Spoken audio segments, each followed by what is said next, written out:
ഇത്രയും കാലം ചിലപ്പോൾ പഠനത്തിൽ കൂടുതൽ ശ്രദ്ധ കൊടുത്തിട്ടുണ്ടാകില്ല.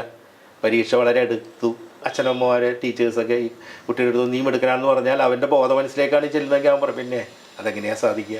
വളരെ വ്യക്തമായിട്ട് നമ്മളുടെ ഉപബോധ മനസ്സിനെ വേണ്ട രീതിയിൽ നമ്മൾ ഉപയോഗിച്ചാൽ നമുക്ക് ജീവിതത്തിൽ പല കാര്യങ്ങളും നേടാനായിട്ട് സാധിക്കും. Take a deep breath in and breathe out very slowly. നമസ്കാരം. ഇന്ന് ആരോഗ്യ വിചാരത്തിൽ നമ്മോടൊപ്പം ചേരുന്നത് ഡോക്ടർ ബ്രെൽവിയാണ്. ഇദ്ദേഹം എറണാകുളം പനമ്പള്ളി നഗറിൽ ടോക്കിംഗ് ക്യൂർ എന്ന് പറയുന്ന ഒരു കൗൺസിലിംഗ് സെന്റർ നടത്തുകയാണ്. ഒപ്പം കൊച്ചിൻ ദേവസ്വം ബോർഡിന്റെ കീഴിലുള്ള ചോറ്റാനിക്കര ക്ഷേത്രത്തിൽ 2 വർഷത്തിലേറെയായി ക്ലിനിക്കൽ കൗൺസിലിംഗ് സൈക്കോളജിസ്റ്റായി വർക്ക് ചെയ്യുന്നുണ്ട്. അപ്പോൾ ഇന്ന് മാനസികാരോഗ്യവുമായി ബന്ധപ്പെട്ട കുറച്ച് വിഷയങ്ങൾ നമുക്ക് ഇദ്ദേഹത്തോട് പങ്കുവയ്ക്കാം. നമസ്കാരം ഡോക്ടർ. നമസ്കാരം ഡോക്ടർ. മനസ്സെന്ന് പറയുന്നത് ഏറെ സങ്കീർണതകൾ നിറഞ്ഞ ഒരു വിഷയം തന്നെയാണല്ലേ. ഡോക്ടർക്ക് ഒരുപാട് എക്സ്പീരിയൻസ് ഇത്രയും ഉണ്ടാവും പറയാനായിട്ട്. അപ്പം നമുക്ക് എന്താണ് മനസ്സ്? എല്ലാവരും പറയും മനസ്സ്, പക്ഷെ മനസ്സ് എവിടെയാണെന്ന് നമുക്കറിയില്ല. എന്നാൽ പക്ഷെ മനസ്സുണ്ട് താനും. അപ്പം മനസ്സ് എന്ന് പറയുന്ന ആ ഒരു വിഷയത്തെ പറ്റി നമുക്ക് തുടങ്ങാം. എങ്ങനെയാണ് മനസ്സിനെ എങ്ങനെയൊക്കെ നമുക്ക് വിശകലനം ചെയ്യാൻ പറ്റും? മനസ്സിന് എത്ര തലം ഉണ്ടെന്ന് അറിയാം. മനസ്സിന് ഒരുപാട് തലങ്ങളുണ്ട്. വളരെ ജനറലായിട്ട് പറയുമ്പോൾ നമ്മൾ സാധാരണ പറയുമ്പോൾ ബോധ മനസ്സും ഉപബോധ മനസ്സും. അതെ, ബോധ മനസ്സുണ്ട്, ഉപബോധ മനസ്സുമുണ്ട്. ഇപ്പോൾ വിദ്യ എൻ്റെ അടുത്ത് സംസാരിച്ചുകൊണ്ടിരിക്കുമ്പോൾ വിദ്യ എന്നെ കേട്ടുകൊണ്ടിരിക്കുന്നുണ്ട്. അതേസമയം തന്നെ വിദ്യ വേറൊരു മനസ്സിൽ അല്ലെങ്കിൽ ഉള്ളിലിരുന്നുകൊണ്ട് വേറെ എന്തൊക്കെയോ സംസാരിക്കുന്നുണ്ട് അല്ലേ. അതിനെ നമുക്ക് വളരെ ലളിതമായിട്ട് പറയാം, അതാണ് ഉപബോധ മനസ്സ് എന്ന് പറയുന്നത്. അപ്പോൾ നമ്മൾ ഉണർന്നിരിക്കുമ്പോഴാണ് ശരിക്കും നമ്മളുടെ ബോധ മനസ്സ് ഉണ്ടാകുകയുള്ളൂ. ഒരാൾ കിടന്ന് ഉറങ്ങുകയാണെങ്കിൽ അയാളുടെ ബോധ മനസ്സ് പ്രവർത്തിക്കില്ല.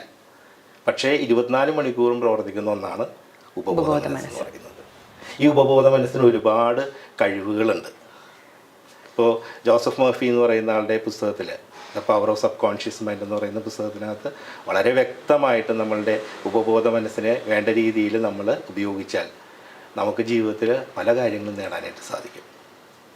ഇതിന് വളരെയധികം പ്രത്യേകത, പല ആളുകൾക്ക് ഇതിനെപ്പറ്റി ഇപ്പോൾ അറിവുണ്ട്, പല ആളുകളും ഇത് പ്രാക്ടീസ് ചെയ്യുന്നുണ്ട്. പ്രത്യേകിച്ച് വിദ്യാർത്ഥികളിൽ അവരുടെ പഠനത്തിലെല്ലാം വളരെ മികവ് തെളിയിക്കാനായിട്ട് ഈ ഉപബോധ മനസ്സിൻ്റെ ശക്തി അവർക്ക് പറഞ്ഞു കൊടുത്താൽ ഉപകാരപ്രദമായിരിക്കും.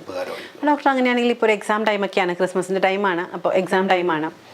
അപ്പോൾ അങ്ങനെയാണെങ്കിൽ കുട്ടികൾക്ക് വേണ്ടി എങ്ങനെയാണ് ഇതൊന്ന് പ്രാക്ടീസ് ചെയ്യാൻ പറ്റുക? അല്ലെങ്കിൽ എന്താണ് അവരുടെ ജീവിതചര്യയിൽ ഇതുമായി ബന്ധപ്പെട്ട് വരുത്തേണ്ട മാറ്റങ്ങളൊന്ന് പറഞ്ഞു തരാമോ? എക്സാം ടൈമിൽ ഇപ്പോൾ കുട്ടികൾ ഫേസ് ചെയ്യുന്നൊരു പ്രത്യേകത എന്ന് പറഞ്ഞാൽ സ്ട്രെസ്സാണ് അല്ലേ. അതെ, സ്ട്രെസ്സ് 2 തരം സ്ട്രെസ്സാണ് ഉള്ളത്. പോസിറ്റീവ് സ്ട്രെസ്സും ഉണ്ട്, നെഗറ്റീവ് സ്ട്രെസ്സും ഉണ്ട്. പോസിറ്റീവ് സ്ട്രെസ്സ് വളരെ നല്ലതാണ്.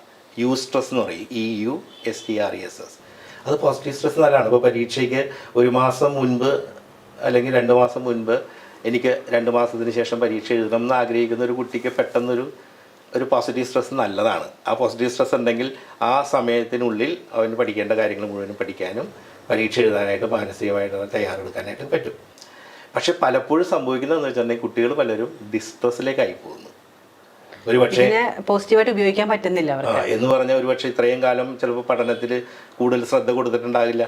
പരീക്ഷ വളരെ അടുത്തു. അപ്പോൾ ആ സമയത്ത് പല കുട്ടികൾക്ക് അവരുടെ മനസ്സിനെ കൺട്രോൾ ചെയ്യാൻ പറ്റാതെ, നിയന്ത്രിക്കാൻ പറ്റാതെ വരുമ്പോൾ അത് ഡിസ്ട്രെസ്സിലേക്ക് വരുമ്പോൾ ആങ്സൈറ്റി ആകുന്നു. അത്തരം സന്ദർഭങ്ങളിൽ പിന്നെ അവർ പഠിക്കാൻ ഇരുന്ന് കഴിഞ്ഞാലും അവർക്കൊന്നും പഠിച്ച കാര്യം കയറില്ല എന്നുള്ളൊരവസ്ഥ വരും. അപ്പോൾ മനസ്സിനെ ശാന്തമാക്കാൻ പഠിക്കുക എന്നുള്ളതും ഇതിൻ്റെ ഒരു പ്രത്യേകതയാണ്. അത് പഠിപ്പിക്കാം. മനസ്സിനെ ശാന്തമാക്കുന്ന ഒരവസ്ഥയിൽ എത്തിച്ചു കഴിഞ്ഞാൽ നമുക്ക് ഈ സബ് കോൺഷ്യസ് മൈൻഡ് അല്ലെങ്കിൽ ഉപബോധ മനസ്സിൻ്റെ കഴിവ് കൂട്ടിയെടുക്കാനും സാധിക്കും. സാർ, ഇപ്പോൾ ഇതിന് ഒരു സൈക്കോളജിസ്റ്റിൻ്റെ സേവനം തന്നെ വേണമെന്നുണ്ടോ, അല്ലെങ്കിൽ നമുക്ക് വീടുകളിൽ പ്രാക്ടീസ് ചെയ്യാൻ സാധിക്കുന്ന ഒന്നാണോ അത്? വീടുകളിൽ അറിയാവുന്നവരുണ്ടെങ്കിൽ അത് പ്രാക്ടീസ് ചെയ്തേ. പക്ഷേ വ്യക്തമായിട്ട് നമ്മൾ ഞാൻ എടുത്ത് ചോദിക്കാനുള്ള കാരണം മനസ്സാണ്. അത് വളരെ വളരെ കൃത്യമായിട്ട് അല്ലെങ്കിൽ സൂക്ഷ്മമായിട്ട് കൈകാര്യം ചെയ്യുന്ന ഒന്നായതുകൊണ്ടാണ് വീടുകളിൽ ഒറ്റയ്ക്ക് ചെയ്യാമോ എന്ന് എടുത്ത് ചോദിച്ചത്. ഇപ്പം ഇത് കണ്ടുകൊണ്ടിരിക്കുന്നവർക്ക് വേണമെങ്കിൽ ഇപ്പോൾ വളരെ ലളിതമായിട്ട് എനിക്കത് പറഞ്ഞുതരാൻ പറ്റും എങ്ങനെ ചെയ്യാമെന്നുള്ളത്. ഇപ്പം നമ്മൾക്കറിയാം നമ്മളുടെ ബോധമനസ്സ് എന്ന് പറയുന്നത് ഭയങ്കര ക്രിട്ടിക്കൽ മൈൻഡാണ്. ഇപ്പോൾ എൻ്റെ അടുത്ത് സ്ഥിരമായിട്ട് പരീക്ഷാകാലം എത്തുമ്പോഴേക്കും കുറേ കുട്ടികളും പാരൻസും വളരെയധികം ആകാംക്ഷയോട് വരും. എന്തെങ്കിലും അവരുടെ കുട്ടിക്ക് പരീക്ഷയ്ക്ക് മാർക്ക് പലപ്പോഴും നമ്മുടെ എറണാകുളത്തുള്ള പല പ്രമുഖ സ്കൂളുകളിലുള്ള പ്രത്യേകത എന്ന് വെച്ചിട്ടുണ്ടെങ്കിൽ അവർക്ക് മിനിമം ഇത്ര ശതമാനം മാർക്കുള്ള കുട്ടികളെ അവർ പ്രൊമോഷൻ കൊടുക്കുകയുള്ളൂ. അപ്പോൾ ആ കുട്ടികൾ ചിലപ്പോൾ പരീക്ഷയ്ക്ക് മാർക്ക് കുറയുകയോ തോറ്റുപോവുകയോ ചെയ്തതായിട്ട് വരും. അങ്ങനെ വരുമ്പോൾ അവരെന്താ ചെയ്തിട്ടുണ്ടെങ്കിൽ ഇതുപോലെ വന്നിട്ട് ഒരാഴ്ച കഴിയുമ്പോൾ അവർക്കൊരു റീടെസ്റ്റ് നടത്തും.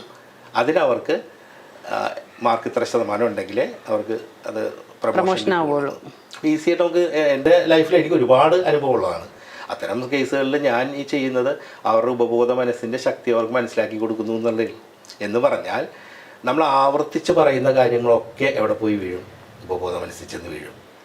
എൻ്റെ ഉപബോധ മനസ്സിൽ എന്തെല്ലാം പോസിറ്റീവ് ചിന്തകളുണ്ടോ അതെൻ്റെ മുഖത്ത് റിഫ്ലക്റ്റ് ചെയ്യും, എൻ്റെ സ്വഭാവത്തിൽ, എൻ്റെ പ്രവർത്തനങ്ങളിലൊക്കെ കാണാൻ സാധിക്കും. അപ്പോൾ ഉപബോധ മനസ്സിൽ എന്തെങ്കിലും അഴുക്ക് അല്ലെങ്കിൽ നെഗറ്റീവ്സ് ഉണ്ടെങ്കിൽ നമ്മൾ അതിനെന്ത് ചെയ്യണം? ക്ലീൻ ചെയ്ത് കൊടുക്കുക, വൃത്തിയാക്കി കൊടുക്കുക, അതവരെ പഠിപ്പിക്കുക. അതിന് വളരെ ലളിതമായിട്ട് ചെയ്യാവുന്ന എന്താ? ശ്വാസം നമ്മൾ അകത്തേക്ക് എടുക്കുക, പുറത്തേക്ക് വിടുക. Take a deep breath in and breathe out very slowly. അപ്പോൾ ഓരോ തവണ ഇങ്ങനെ ശ്വാസം അകത്തേക്ക് എടുക്കുമ്പോഴും അവർ വിശ്വസിക്കുക, പ്രകൃതിയിൽ വിശ്വസിക്കുക. ചില ആളുകൾ ഈശ്വരനിലായിരിക്കും കൂടുതലായിട്ട് വിശ്വസിക്കുന്നത്. അപ്പോൾ ഈശ്വരനിൽ വിശ്വസിക്കുന്നവരാണ് അങ്ങനെ ആ ഒരു ഗോൾഡൻ കളർ ലൈറ്റ് നമ്മുടെ മൂക്കിലൂടെ കടന്ന് ശ്വാസകോശത്തിലൂടെ കടന്ന് ശരീരത്തിലെ എല്ലാ ആന്തരിക അവയവങ്ങളിലും തട്ടി അവയ്ക്ക് എന്തെങ്കിലും അസുഖം ഉണ്ടെങ്കിൽ അതൊക്കെ ഹീൽ ചെയ്യപ്പെടും. അങ്ങനെ കൂടി നമ്മൾ വിശ്വസിക്കുക. ഈ വിശ്വാസം 100% എന്ന് മാത്രം. കണ്ണുകളടച്ചാണ് നമ്മളിത് ചെയ്യുന്നത്. ഒപ്പം മനസ്സിൻ്റെ അടിത്തട്ടിലുള്ള എല്ലാ നെഗറ്റീവ് ചിന്തകളും, ദേഷ്യം, വൈരാഗ്യം, നിരാശ, അസ്വസ്ഥത, പിന്നെ എന്താ അവനവൻ്റെ കർത്തവ്യം കൃത്യമായിട്ട് ചെയ്യാൻ പറ്റുന്നില്ല എന്നുള്ള തോന്നൽ, കുറ്റബോധം, എന്തെല്ലാം നെഗറ്റീവ്സ് ഉണ്ടോ അതെല്ലാം ഈ ഡിവൈൻ എനർജി അല്ലെങ്കിൽ ഈ ഗോൾഡൻ കളർ ലൈറ്റ് പ്രകൃതിയിൽ നിന്ന് വരുന്നത് അകത്തി എന്നിട്ട് ഇതുമായിട്ട് മിക്സ് ചെയ്യുന്നു. നമ്മൾ ശ്വാസം പുറത്തേക്ക് വിടുമ്പോഴോ ഇതെല്ലാം പുറത്തേക്ക് പോകുന്നു എന്നുള്ളത്, തറയിലേക്ക് ഒന്ന് വീഴുന്നു എന്നുള്ളത് വിഷ്വലൈസ് ചെയ്യുക, കാണുക, ചിത്രങ്ങളായിട്ട് കാണുക എന്നുള്ളതിന് വളരെയധികം പ്രാധാന്യമുണ്ട്. കാരണം സബ് കോൺഷ്യസ് മൈൻഡിൻ്റെ ഭാഷ എന്ന് പറയുന്നത് ചിത്രങ്ങളാണ്. ഇപ്പോൾ ജീവിതത്തിൽ എനിക്ക് എന്തെങ്കിലും നേടണം എന്നുണ്ടെങ്കിൽ ആ ചിത്രം ഞാൻ വളരെ 100% വിശ്വസിച്ചുകൊണ്ട്.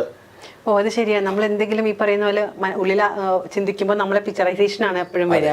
അതെ, ആ പിക്ചറൈസേഷൻ വളരെ കാര്യക്ഷമമായിട്ട് ഇപ്പോൾ പരീക്ഷയ്ക്ക് എനിക്ക് 90% മാർക്ക് അല്ലെങ്കിൽ 95% മാർക്ക് എനിക്ക് കിട്ടിയതായിട്ട് ഞാൻ ഇപ്പോഴേ തീരുമാനിച്ച് ഉറപ്പിക്കുകയാണെന്നുണ്ടെങ്കിൽ അത് ജീവിതം നടന്നിരിക്കും. മുഹമ്മദ് അലി എന്ന് പറയുന്ന ബോക്സിംഗ് ചാമ്പ്യൻ ഉണ്ട്. അദ്ദേഹം ചാമ്പ്യൻ ആകുന്നതിന് മുമ്പ് തന്നെ പ്രാക്ടീസ് ചെയ്യുമ്പോഴേ അദ്ദേഹം പറയുന്നത് I M the king, I M the champion, I M the king, I M the champion. അയാൾ തീരുമാനിച്ച് ഉറപ്പിച്ച് കഴിഞ്ഞു പ്രാക്ടീസ് ചെയ്യുന്ന സമയത്ത് തന്നെ. അപ്പോൾ ഇങ്ങനെ റിപ്പീറ്റഡ് ആയിട്ട് അദ്ദേഹം പറയുമ്പോൾ ഇതെല്ലാം അദ്ദേഹത്തിൻ്റെ ഉപബോധ മനസ്സിലേക്ക് കടന്നില്ല. അപ്പോൾ ഒരു കുട്ടിയുടെ അടുത്ത് നീ മിടുക്കനാണ്, നിനക്ക് നല്ല ബുദ്ധിയുണ്ട്, നന്നായി പഠിക്കാൻ സാധിക്കും, പരീക്ഷയ്ക്ക് നന്നായിട്ട് എഴുതാൻ പറ്റുമെന്ന് ആവർത്തിച്ച് അച്ഛനും അമ്മയും അവന് ചുറ്റുമുള്ള ആൾക്കാർ നിരന്തരമായിട്ട് അവന് പറഞ്ഞു കൊടുത്തു കഴിഞ്ഞാൽ അവൻ്റെ ആത്മവിശ്വാസം കൂടും. അവൻ പോലും അറിയാതെ അവൻ ആ ലക്ഷ്യത്തിലേക്ക് നടന്നെടുക്കുകയും ചെയ്യും. ഇതാണ് സംഭവിക്കുന്നത്. അപ്പോൾ ഈ ശ്വാസം അകത്തേക്ക് എടുത്ത് പുറത്തേക്ക് വിടുക എന്ന് പറയുമ്പോൾ നമ്മളുടെ മനസ്സും, അതായത് അടിത്തട്ടിലുള്ള മനസ്സ് ക്ലീനായി നമ്മൾ വിശ്വസിക്കുന്നു. കിടന്ന് ചെയ്യാൻ നമുക്കിത് വേണമെങ്കിൽ. അത് കഴിഞ്ഞിട്ട് നമ്മളുടെ ശരീരത്തിലെ ഓരോ ഭാഗവും, കാൽപാദം മുതൽ ശിരസ് വരെയുള്ള ഓരോ ഭാഗവും റിലാക്സ്ഡ് ആക്കണം. അപ്പോൾ റിലാക്സ്ഡ് ആക്കി നമ്മൾ എന്ത് ചെയ്യും? ആരെങ്കിലും പുറത്തുനിന്ന് നമ്മൾ വിളിച്ചു വരേണ്ട ആവശ്യമില്ല.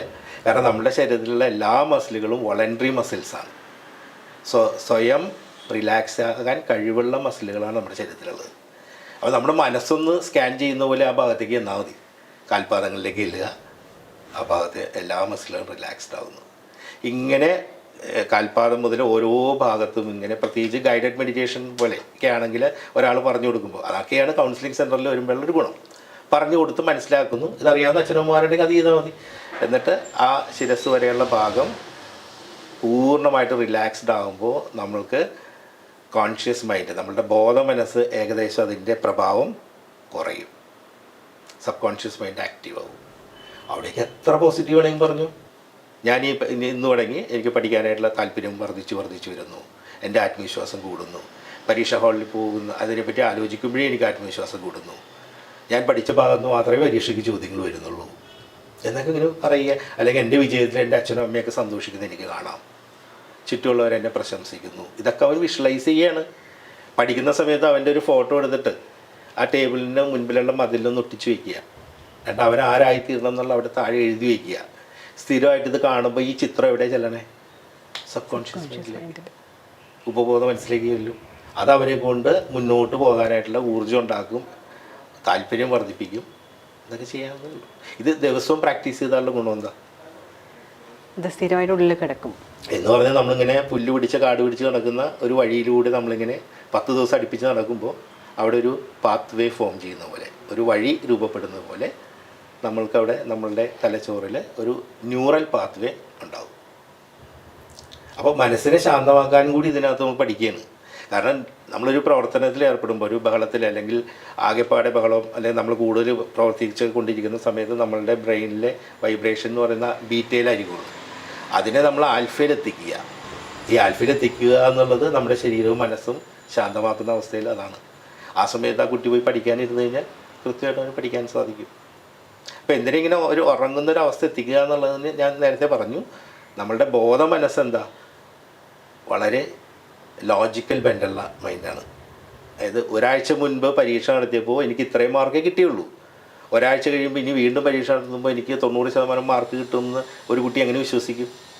അവൻ്റെ ബോധ മനസ്സ് ലോജിക്കുള്ളതുകൊണ്ട് കാര്യകാരണ സഹിതം മാത്രമേ അത് വിശ്വസിക്കുകയുള്ളൂ. അതുകൊണ്ട് അവൻ എന്ത് ചെയ്യില്ല, ആ സമയത്ത് അത് വിശ്വസിക്കില്ല. അപ്പോൾ സാധാരണ അച്ഛനമ്മമാരെ ടീച്ചേഴ്സൊക്കെ ഈ കുട്ടിയുടെ അടുത്ത് നീ എടുക്കണമെന്ന് പറഞ്ഞാൽ അവൻ്റെ ബോധ മനസ്സിലേക്കാണ് ചെല്ലുന്നതെങ്കിൽ അവൻ പറയും പിന്നെ അതെങ്ങനെയാണ് സാധിക്കുക?